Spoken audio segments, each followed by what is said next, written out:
Presiden Rusia Vladimir Putin tak akan hadir secara fisik di konferensi tingkat tinggi KTT G20 Bali pada 15–16 November. Lalu apa artinya absen Putin bagi Indonesia? Juru bicara Kedutaan Besar Rusia di Jakarta Alex mengonfirmasi Putin tak bakal hadir di forum ekonomi tersebut. Saya bisa mengonfirmasi bahwa ketua delegasi Rusia yang bakal hadir di pertemuan G20 adalah Menteri Luar Negeri Rusia Sergei Lavrov, ujar Alexander Tumaikin dalam pernyataan resmi Kamis tanggal 10 November tahun 2022.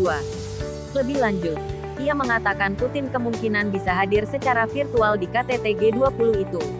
Tanda-tanda Putin tak hadir sebetulnya muncul usai Presiden Indonesia Joko Widodo alias Jokowi melakukan panggilan telepon dengan Putin pada pekan lalu.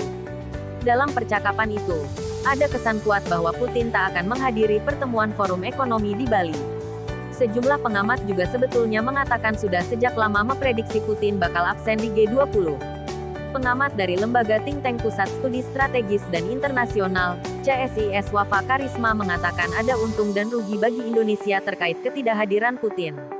Secara protokol, ini memang mempermudah sedikit urusan Indonesia sebagai penyelenggara acara, ujar Wafa saat dihubungi cnnindonesia.com, Kamis tanggal 10 November tahun 2022. Ia lalu memberi contoh soal pertemuan puncak ASEAN di Kamboja. Menurut Wafa, cukup sulit memastikan interaksi lancar tanpa ada momen ganjil di acara tersebut. Selain itu, di sisi diplomatik ketidakhadiran Putin memicu kerugian bagi Indonesia. Terlebih, Jakarta sempat menggaungkan ingin menjadi juru damai Rusia-Ukraina yang tengah berperang. Itu memukul agenda kepemimpinan Indonesia di G20, tidak hanya untuk pemenuhan dan keberlanjutan agenda-agenda global yang diusung, tapi juga terlihat buruk bagi upaya Indonesia menjadi penengah, ujar Wafa lagi. Menurut dia, sebetulnya para pengamat sudah memprediksi Putin tak bakal hadir. Selain itu, ia juga menggarisbawahi bahwa G20 bukan forum yang tepat membahas urusan geopolitik. G20 sendiri muncul sebagai respons atas krisis ekonomi di dunia era 1990-an. Tujuan forum ini untuk memastikan dunia keluar dari krisis dan mampu menciptakan pertumbuhan ekonomi global yang kuat dan berkelanjutan. Bagaimanapun, Wafa menghargai misi damai Jokowi meski tak bisa diharapkan menjadi solusi dari konflik yang berkecamuk di Eropa Timur itu.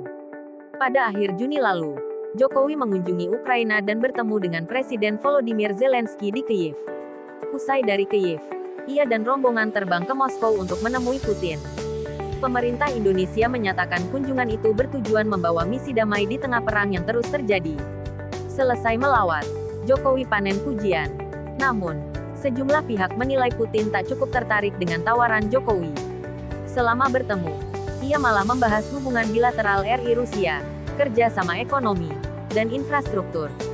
Beberapa pihak lain menganggap kunjungan Jokowi bertujuan mengamankan pasokan pangan di tengah krisis global.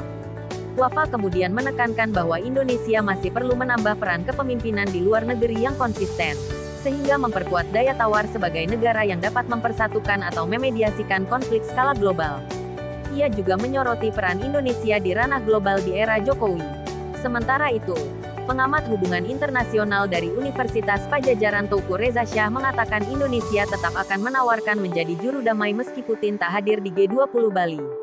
RI memahami tingginya kesulitan yang Putin hadapi di dalam dan luar negerinya. Namun diperkirakan RI akan menawarkan jasa baiknya untuk menjembatani Rusia demi terwujudnya perdamaian dunia, kata Reza Shah. Salah satu media Rusia, General SVR, melaporkan alasan utama Putin tak hadir dalam pertemuan di Bali adalah soal keamanan. Menurut mereka, jika Putin hadir secara langsung risiko pembunuhan terhadap dia meningkat. Pengamat militer dan pertahanan asal Indonesia Koni Rahakundini Bakri menilai alasan keamanan yang mereka maksud bukan gegara layanan di Indonesia. Koni mengatakan Rusia justru sangat menghargai kepemimpinan Indonesia.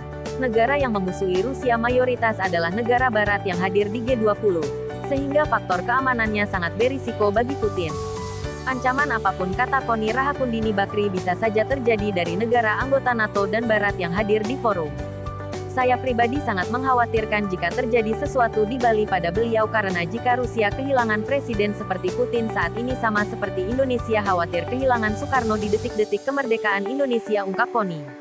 Reza Shah juga punya penilaian yang sama. Keamanan yang dimaksud tak berkaitan layanan keamanan yang disediakan Indonesia. Perihal keamanan saat KTT, pemerintah China pernah secara khusus berkunjung ke RI. guna mempelajari keberhasilan RI menangani banyak KTT, kata Reza Shah. Menurut Reza Shah, di kondisi seperti sekarang rawan bagi Putin meninggalkan Rusia.